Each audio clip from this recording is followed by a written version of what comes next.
Hey everybody, Nick here, and greetings from the Shabazz Cave. That's right, I am filming this in my garage. I apologize if the audio is, well, not exactly what you're used to, but this is a big, bulky system, and I needed a little bit more space to talk about it and to show it off. But this is the Hapstone R2. First off, though, in the name of full disclosure, picture the little sign right here, which I left upstairs in my office, that tells you that this guy was sent to be the maker. They said to me, hey, Nick, you want to check out a Hapstone version 2? I said, yes, I do.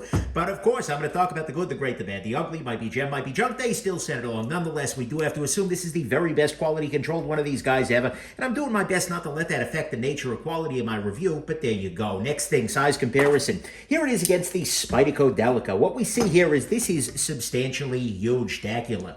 This is a rather large piece of equipment right here.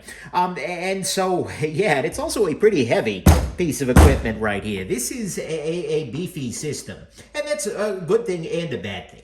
Of course, next thing, what is this? This is a sharpening system. The way that this guy works is you take the knife and you just put it into here. By the way, if you're catching a glimpse of this lovely t-shirt, it's available at Shabazz.com. Anyways, I digress. Nonetheless, you put the... See how I just transitioned into that plug? You put this guy into the knife into the clamp, and then you put a stone into this guy here.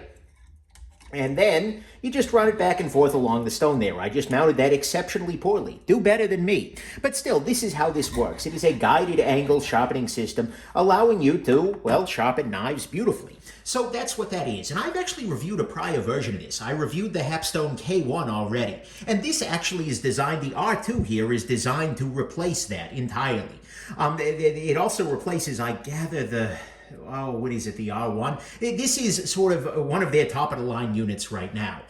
Next thing, they sent 2 sets of stones with this particular item, and I didn't clamp this all the way down, so that's why that was very loose. On one side, they sent this set of diamond stones, and these were purchased from Gritomatic.com, is I think the kind of main retailer here in the States for this.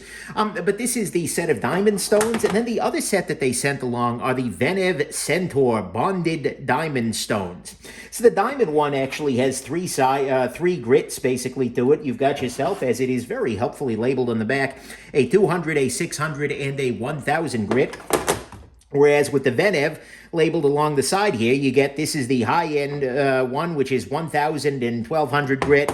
Over here, you've got an 80 grit and a 200 and a 100 grit down there, and then we've got a 240 and a 400 grit. So these are 2 different sets of stones. But one thing that's interesting about this system is it doesn't actually come with stones. The idea with that, though, is that this is a sharpener that is designed to take many different stone options. And so as a result, you can really choose. You can pick and use any of the ones from the Edge Pro, etc. So they're trying, and they actually asked me, focus more on the sharpener than the stones. I'll talk about the stones a little bit at the end there. But at the same time, that's kind of the way that they're going there. And I'll give my thoughts on those in the conclusion. Then finally, in terms of use, it's always hard to review a sharpening system because, honestly, I get so many knives across my table, I don't have to do that much sharpening. But I did put in an effort here. I sharpened a bunch of stuff, probably 10 knives or something along those lines with this guy, ranging in size, etc., as well as in steel. So, and knives at M390, D2, S35, VNX, HP, and whatever soft is crap steel that Wusthof uses. A bunch of those different kinds of things. I did my best here. So anyways, let's go ahead and jump into the good, the great, the bad, and the ugly of this very interesting little sharpening system here. Well, little, Okay, on the good side, to start with, one of the things they've got going on here is this little guy right here. This is a sharpening hook. Basically, what this does is normally this guy, as you are sharpening, as you've got a knife, and actually let me mount the knife in here real quick so we can see exactly what's going on. Go ahead and I'll put this little Ruwaiki in there. This is the P801. This is a knife I actually just did with this guy before the review to make sure that my thoughts were solid and had not changed.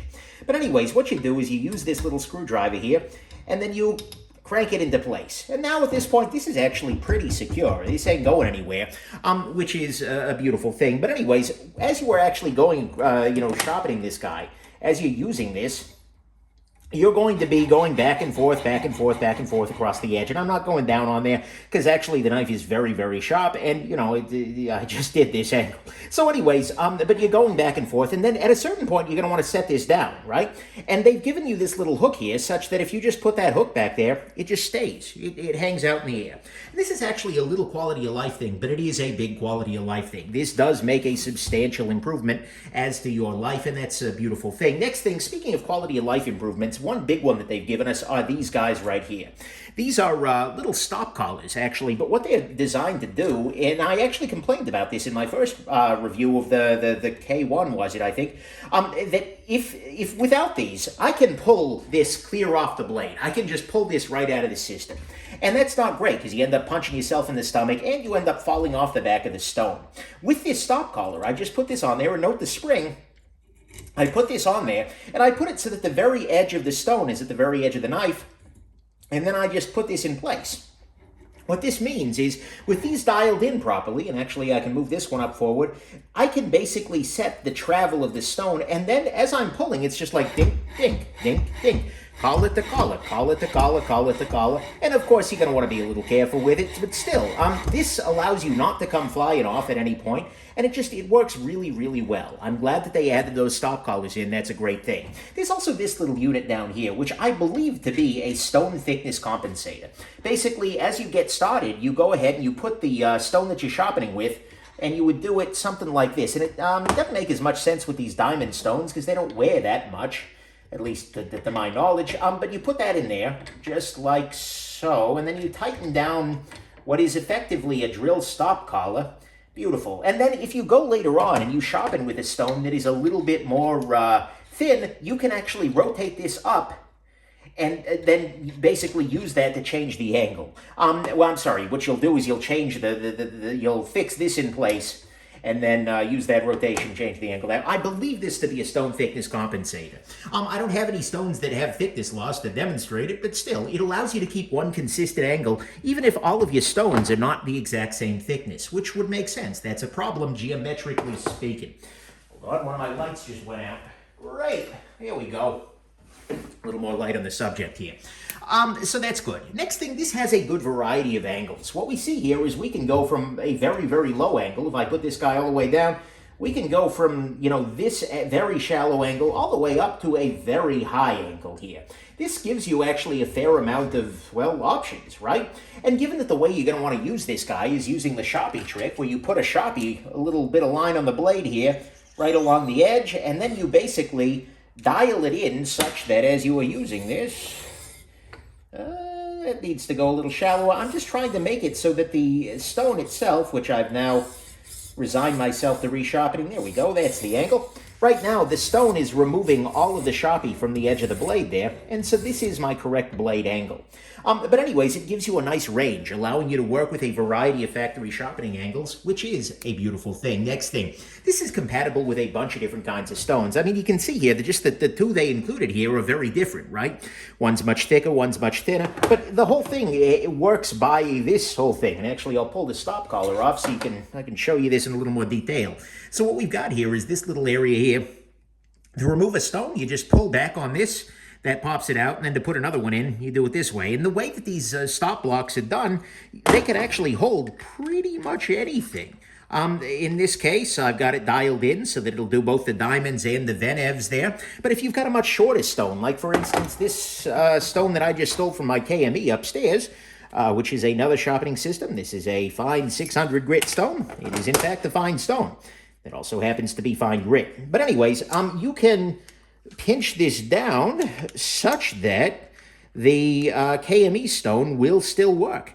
And so this means that if you've invested a great deal of money in a set of stones for another sharpening system, whether it's KME or otherwise, you are able to use those stones with this system.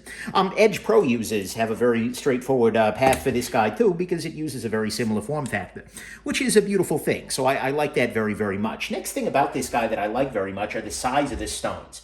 And they asked me again not to focus too much on the stones, but it is worth noting that using larger size stones relative to this little KME guy, what this means is that each stroke goes longer on the blade, right? And each stroke is a little bit wider, although actually these are about the same thickness, width that is. But what that means is you just sharp it a little bit faster. As you're going all the way up and down this, you're removing a little bit more material.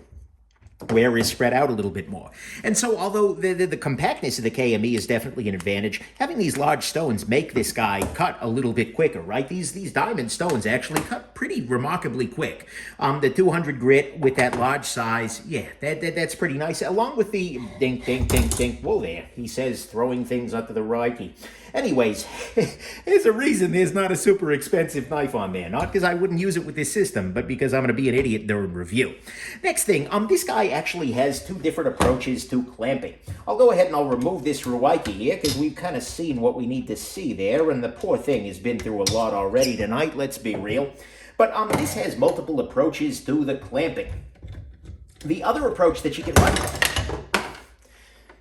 Ladies and gentlemen, I am not a brilliant man. Anyways, back at the ranch, one of the things that you can do a little differently with this guy is put these extra clamps on here. But you can put these two big wide clamps, and then what this will actually allow you to do is to either grip one very small blade, or, there we go.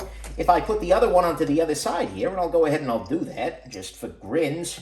What this allows you to do is to sharpen a big knife. Whether this is like a machete style thing or a longer kitchen knife, this gives you the option to sharpen something that is much longer than a conventional small pocket knife. And that's actually a very nice thing. It provides a little bit more support and it helps to resist some of the angular sorts of issues. And by the way, one of the key features I haven't shown you is when you're done with one side, you just do that and it flips over.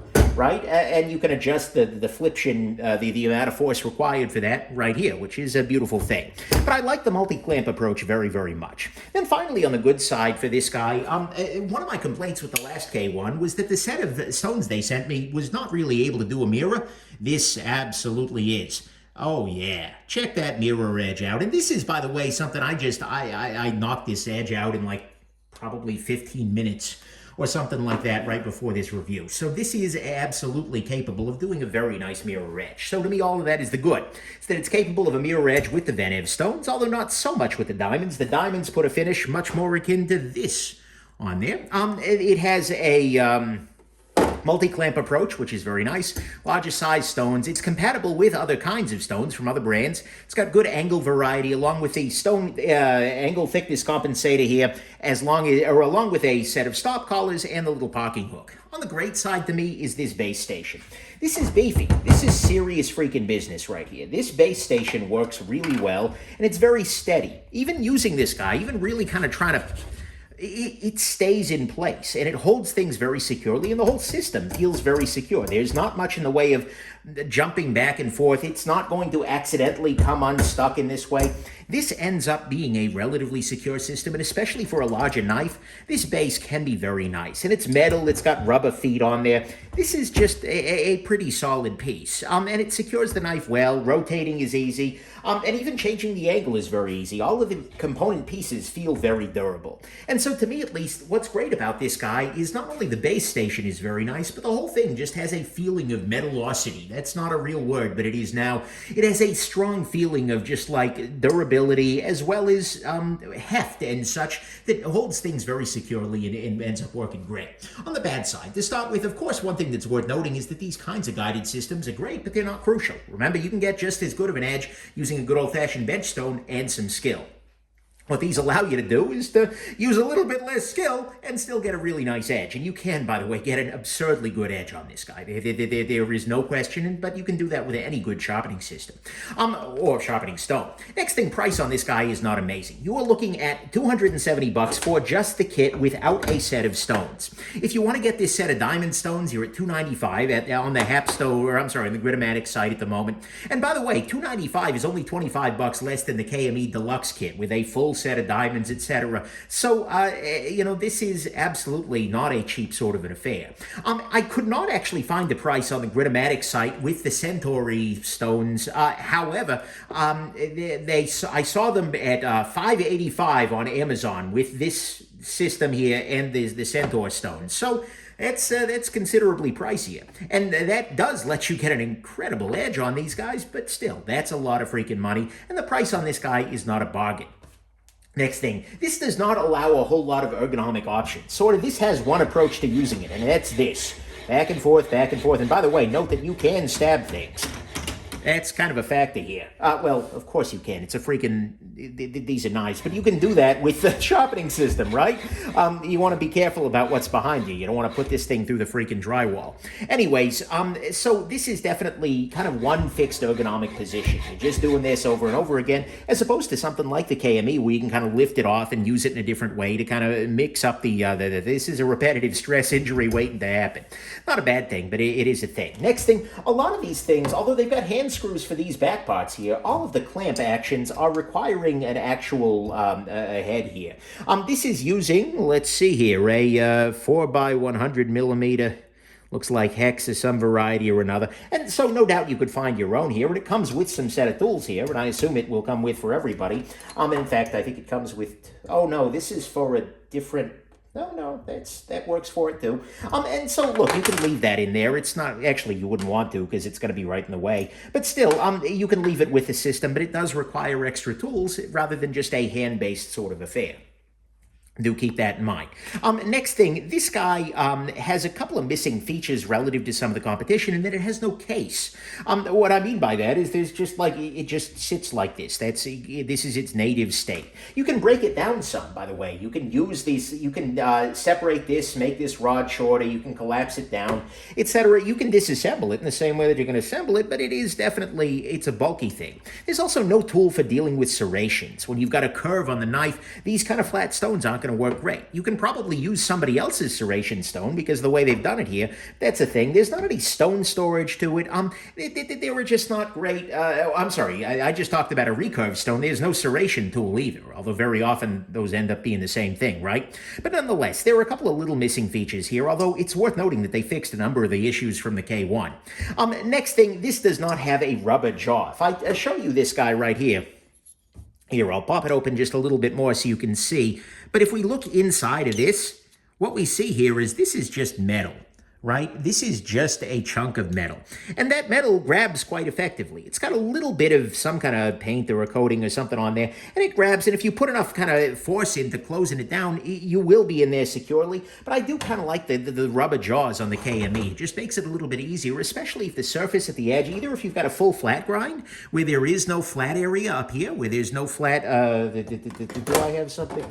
Everything on my table is a full flat grind at the moment. Yeah, that's the situation. Oh, hold on. This guy is not. This has a little tiny flat area here, but it grabs a little bit better in these situations than in these situations because, well, there is no rubber pad or anything like that. You could probably do something, but I worry about angle control there. Next thing, seating the stones can be a little bit tricky, especially when you're using these kinds of rectangular stones. So note again, here, I'll disconnect. Note that these angle things here, these are, there's like a little angle to it, so to speak. And so when I put a stone in here, I adjusted this to KME size, okay. I change that angle here, and then I pull this back. What we see here is that there is actually very little space grabbing onto these fancy Venev stones, right? Because there's this little gap in here. So these are not being held all that crazy securely. They go in there, and there's definitely some force, and you can kind of adjust that force, because this spring is what's maintaining the tension. You can adjust that force by moving this part further upwards, increasing that. But still, one of the problems it does have is that the stones have a tendency, if you put any kind of torque on this dial, it has a tendency for the stones to kind of start getting at an angle. You'll start seeing things like this. Where this part has disconnected away. Part of this is because, if you notice, the stone isn't actually supported by the top part, except in this little, so I'd kind of like to see this part up here, this orange piece, be a little wider, so that the stone can't kind of cock itself up to one side here. But at the same time, so you do have to be careful, and you need to be using a very light touch, and you should be, generally speaking, but that can be a little bit awkward. That's not something that goes super well there. And then finally, on the bad side, this guy is big, right? It is heavy. It consumes a lot of space. This guy has kind of eaten my workshop here for the last little while. And once I'm done with this review, I have no freaking idea where I'm going to put this thing. I will find it a home. It's not like, oh my God, Nick, give it to me. No. But more importantly, I just don't know where to put it because it is big, it's bulky, it's heavy, and it has all kinds of parts, and there's no easy way to put it someplace, right? And so as a result, it's just, this is something that you really should consider a fixture. This is something that if you've got a lot of space in your workshop, so to speak, you can just leave it on the desk and use it and sharpen it every damn day. It's going to be great in that kind of situation, but if you don't have unlimited space, so to speak, to keep things, I'm in freaking California. This thing is costing me money to have someplace, right? This is definitely going to take up a lot of space. And so to me, at least, all of that is the bad, is that it's a very large and space-consuming unit. The seating of the stones can be a little weird, and they can change their angles a little bit. It doesn't have a rubber jaw in there for full flat grinds. It is got a few missing features. There are no hand screws for the clamps on this guy. It's harder than the KME to get, kind of a different ergonomic angle. You're kind of doing one thing over and over again. The price isn't necessarily amazing, although it's not terrible, and guided systems, as you recall, aren't crucial. On the ugly front, there's nothing ugly here. The space of it is a feature for some people, like the amount of the footprint, the bulk. So I'm not going to call it ugly, but in my particular life, it actually kind of is. But so on the ugly front, there's nothing really there. So let's go to the conclusion, which is that, honestly, this is a nice system. It does really nice work, and it gives you a choice of stones. If somebody said, hey, Nick, I'm sorry, this is now your sharpening system. This is what you got. You know what? I can work with that. It absolutely does the job, and especially with the Venev stones that put a very nice edge on things, as well as with the ability to strop, I could be very happy using this guy. I would have to find a place for it to live in a semi-set-up state, but it is nonetheless a very, very, it's a solid choice, right? Because it cuts very well. I mean, it gives you some nice speed, which makes for fast sharpenings. It's got the nice base station. Angle control works well.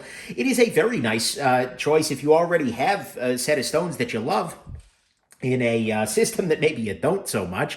It's great for larger knives where multiple clamps hold. And it really, really will put a sharp edge on a pocket knife or a kitchen knife, right? It is very, very good at making sharp stuff. Price on it isn't amazing value, but it works out. It does require some hand tools to mount and unmount the knife. I do worry a little bit about centering when you've got the full flat grinds and no rubber jaws on these kinds of things. The stones do have a tendency to kind of unseat themselves a little bit, especially, with the diamond one, it's better because they've got the angle built onto the end there. But still, and it is a very, very bulky system. But it really does work well, and it could absolutely do great work for you. In terms of the stones themselves, honestly, the diamonds work very well. If your goal is just to get the knife sharp, the diamond system works great. And especially, this is, what is this, 12C20, or 14C28N. I was able to put a very, very nice edge, what I consider to be a sharp edge on this knife in like 10 minutes, 8 minutes, something like that on this little guy with this system. Absolutely a beautiful thing. No problems there. So the diamond set works substantially well. If you want to go fancier, these guys, the Centauri stones, or Centaur, or whatever they are, they work. They work very effectively. And like I said, you can put a very nice mirrored edge on these guys, and they're very effective. So both of these are perfectly fine choices. I would personally go with the diamonds, unless you're doing a lot of sharpening and want fancy mirror edges. But nonetheless, the whole point of this is that they sell a billion different stones for it, right? You can do the Gritomatic, you can do from Gritomatic, the Choceras, all of the crazy high-end stones. They're all a thing, right? So, whichever set you'd like to do is more a question of cost and desire than anything. In terms of comparison against other systems, of course, you can get very good sharpness out of just a set of boring stones, right? But that's more a question of skill than anything. This is going to be much better than, for instance, a Spyderco Shopmaker or a Spyderco Gauntlet in terms of reprofiling an edge, in terms of getting a nice flat bevel, especially if that wasn't the angle it was originally at. This is going to work a little bit better. That is absolutely something you want to kind of keep in mind. If you want to go against the Edge Pro, I really prefer this. There is a lot to be said. So Edge Pros have the devotees, but with an Edge Pro, you're kind of always holding the thing there, back and forth, as opposed to with this guy where you can really fix the angle and you can switch it over and you maintain the exact angulature as you swap it over. That's a nice thing. I appreciate that very much. Versus the KME, I'm a little conflicted. For me and my relatively compact life, so to speak, where space is at a premium, I'm willing to pay the price of having much smaller stones that cut a little bit slower as a result, if it allows me to have something that packs away into a small case in one, I keep on my bookshelf, right? For me, that's kind of the win. I do slightly prefer the KME in that case because it is a little less bulky. It's a little more ergonomic for smaller areas. And this is something, the KME you could do, sitting on the couch in theory, right? I don't know that I'd recommend metal dust in your couch, but it's a possibility. But the thing is, and so if you're in any kind of a space crunch, I would just pay the little extra for the deluxe KME and go that way. But if KME wasn't a thing, this is the system I would use, 100%. This is very, very, very good. And I can very easily see this working amazingly for somebody who's doing that. The biggest, frankly, the people who I see most excited about this are knife professionals. What I mean by that is maybe knife makers or knife sharpeners and knife modders, things like that. People who regularly have to sharpen a bunch of knives. Because in that case, what you do is you leave your stones, these guys are best used wet, by the way, you leave your stones right next to a thing of water, you leave this guy set up, and then when it's time, you just put the knife in there, okay, tighten that down, and keep going. You go through the whole, that's how sharpening works, by the way. You need that sound effect, that's important, more you know. Anyways, I can see those kinds of folks being really thrilled with this guy, just because of that solidity, because it feels like an appliance, frankly, a whole lot more than anything. And so I can see for that kind of person working very well. And so it's not the choice I would ultimately make with my life, with my space constraints and things like that. But you know what? I have no problem calling this a gem. This is a very nice system, and I can see it being a really, really nice choice for a whole bunch of people with a whole bunch of different ideas, experiences, and needs. So there you go. Hope this was interesting. Hope the acoustics weren't too bad down here in the Batcave and weren't too bad, and that you have yourselves just an absolutely wonderful rest of your day. Bye now.